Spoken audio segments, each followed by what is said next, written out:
مرحبا أعزائي المتابعين، اليوم جبت لكم أحلى وصفة باكي.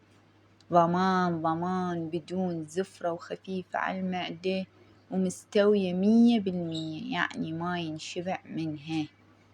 وراح تشكروني على هذه الباكي، تذوب بالحليب. شوفوا شلون مستوية ومحافظة على قوامها وطعمها وريحتها، يعني فد شي ما ينوصف. أروع باكي نقدمها أو نبدي وياكم. هنا أنا عندي راس باكي، يعني خروف كامل، قطعته بهذا الشكل ونظفته وشلت ذاناته وقصيت يعني البوز مالته والخشم، طلعت القصبات كلها والدودة اللي بداخله، فنظفته بهذا الشكل وخليته شوفوا نظيفة، كلش نظيفة. والرجلين فتحتهن نصين يصير بيهن غدة من الشعر، طلعتها بجدر ستيل. إذا حابين الباكي تستوي عدل خلوها بجدر ستيل، تنصهر يعني تستوي بشكل. أني منزلة عن الجدورة الستيل وشفتوهن، فهذا الجدر الكبير اللي قياس 32 يشيل الباكي. فهنا ضفت لها شوية ماي وخليتها بس على النار، بس شوية فارت شوية. هاي شوفوا بس فارت، أذب المي مالها، المي الزفرة مالتها ومالت الراس والرجلين، شلون نذب زفرتها البدائية. هنا من بعد ما ذبيت المي ضفت لية، ضفت شوي تقريبا نص ربع من اللية، شوية أقل شكل نص ربع ضفت وياها هاي اللية، وكم حبة من البصل وحبة كاملة من الثوم طلعت سنين 3 قشرتهم والباقي بدون تقشير. وعندي نومي بصرة همين 2 ذبيت وياها. اللي عنده ورق غار يقدر يضيفه، أنا ما عندي ورق غار، بس ما أثر أبد على الطعم مالتها. أظل أحمس بيها كل شوية، أحمس بيها حتى تطلع ريحتها الطيبة، تنحمس باللية. أنا عندي مي حار فورته، ما أضيف لها مي بارد أبدا، أضيف مي حار. هاي شوفوا شلون انحمست، خذت الحمسة مالتها العدلة بهذا الشكل. شوف البصل اللية هي من كيفها تروح تخلص، ما يبقى منها شي.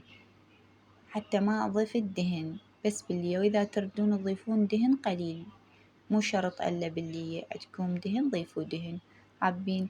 أنا عندي البهارات اللي هي ملعقة شاي كاري وكمون وعود قرنفل، كله على ملعقة شاي، وملعقة كوب كركم وفلفل أسود هم ملعقة شاي، ونومي بصرة حبتين ضفتهن. هذه هن البهارات، ما ضفت الزيادة حتى طعمها ما يروح، بس منطيها ريحة وبدون زفرة. أحمسها شوية وياها، ضفت لها تقريبا ربع قلاص ماي للحمس للبهارات حتى ما يحترق. هنا ضفت لها ماي الحار، ترست الجدر ترس، والزفرة اللي طلعت فوق شوية طلعتها، ما خليتها. هذه بديت طلعتها وحركتها بس بدون ملح، الملح آخر شي نضيفه. هسه نتركها على النار، نغطيها على نار عالية. هنا غطيناها نخليها تستوي. من بعد ما نخليها تقريبا خذت عندنا 3 ساعات، عندي من 10 لحد 1، لحد 1 الظهر. هنا باعوا بعد ما استوت عندي كلش 3 ساعات على النار. خليتها 3 ساعات على النار، يعني ساعتين على نار عالية، بعدين ساعة كاملة على نار هادئة متوسطة حتى تستوي عدل.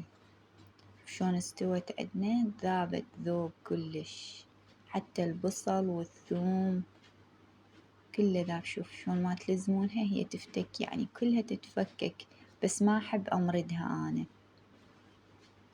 يعني والله العظيم ريحتها ولا أروع، والطعم بعد شقكم. هاي باقي الكرائين شلون انفصلت عنا العظم مالها، انفصلت من كثر ما مستوية.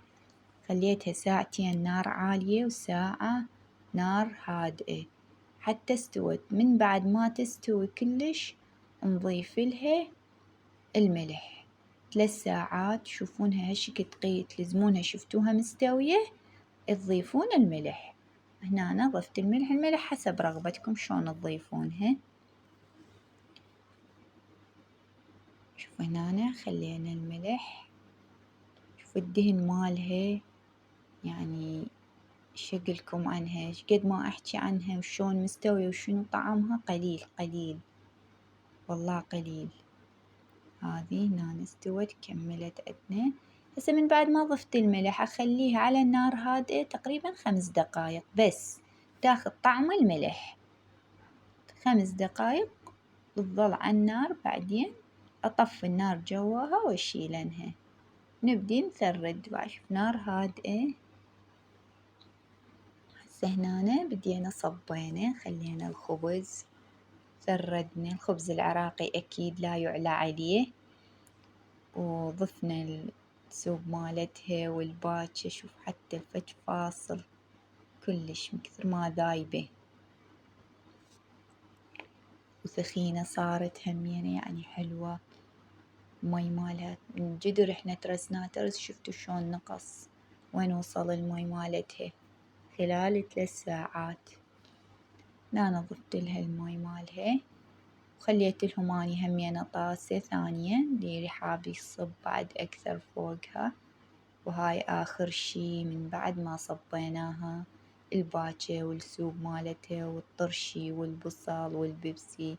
ألف صحتين وعافية، وأتمنى تدعموني بالقناة وتعطوني رأيكم، أحب أسمع رأيكم.